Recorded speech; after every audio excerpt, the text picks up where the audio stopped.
I'm Danielle. For my macroeconomics project, I chose macroeconomic issues that came from the pandemic, and for mine, I picked the stimulus checks.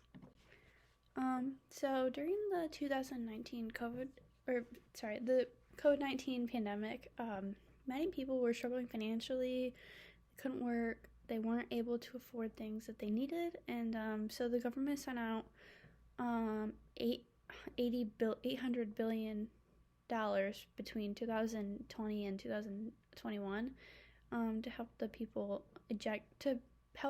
and also to eject money back into the economy. And as you can see on um, the picture on the left, my left, you can see the amount that one of the stimulus checks gave people.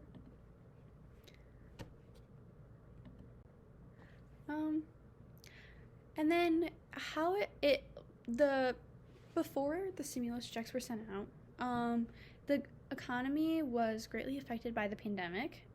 Aggregate demand and supply fell during the pandemic because, aggregate demand fell because unemployment was greatly increased.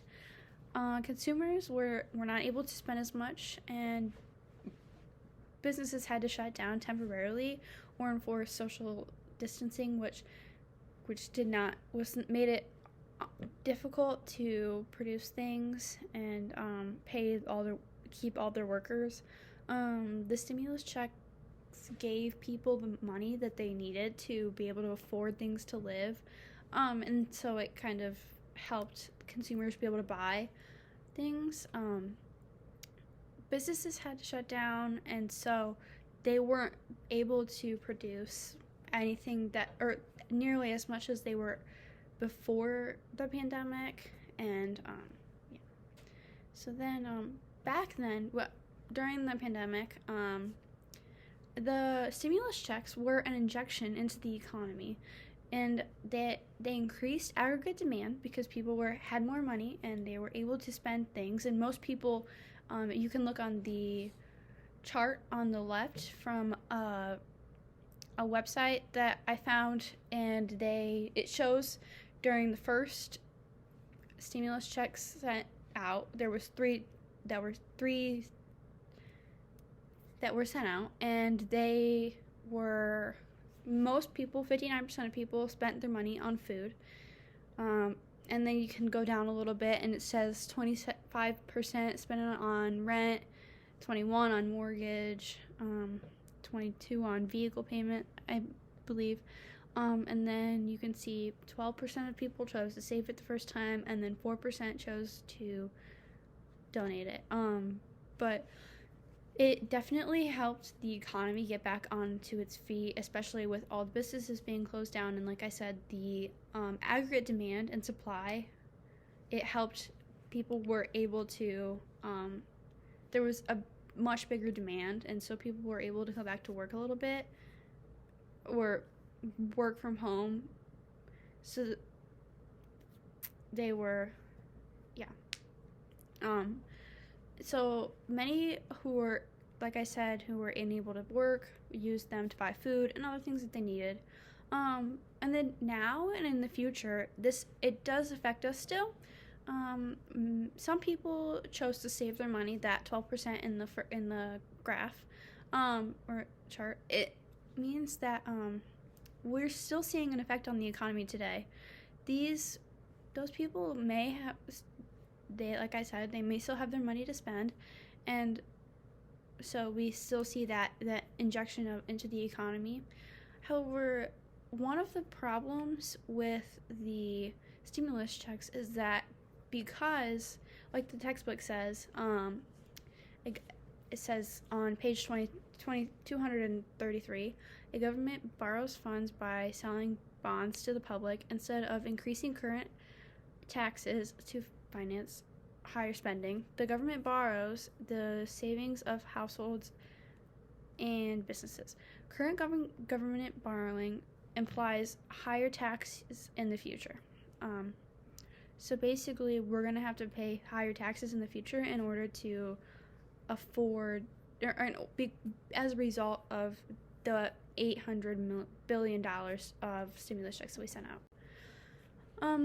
In my opinion on this is that while I believe that they were very much needed, because, like, even more so than just helping people, because it did really truly help our economy and gave it the injection that it needed when people weren't able to aggregate demand and supply fell. I believe that the stimulus checks were expensive and they only made our government deficit worse and will cause higher taxes in the future in order to help pay that off. And it affected me because my parents received these checks, or I experienced these through my parents receiving them, which did help our family, and we were grateful for them. However, we didn't like need them because my parents were both still working and they weren't struggling financially. So because of that, I believe that they could have been limited, and so that way people who were not employed or who were unemployed because of the pandemic, or they were poor, or like the cost of living was under a certain standard, depending on which living area they're in, I believe that could have been limited greatly. And you can see on the chart below, the blue one, it shows like how the different people varied, different income levels varied, and how they spent their things.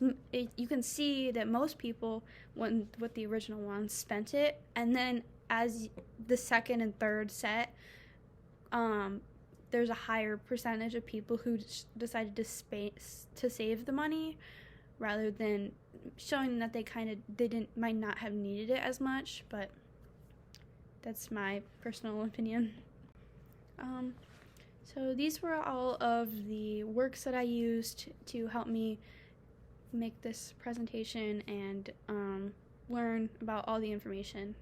For the first one's from the textbook, and then the bottom two are just websites that I looked up and got good information from. So thank you for listening. Bye.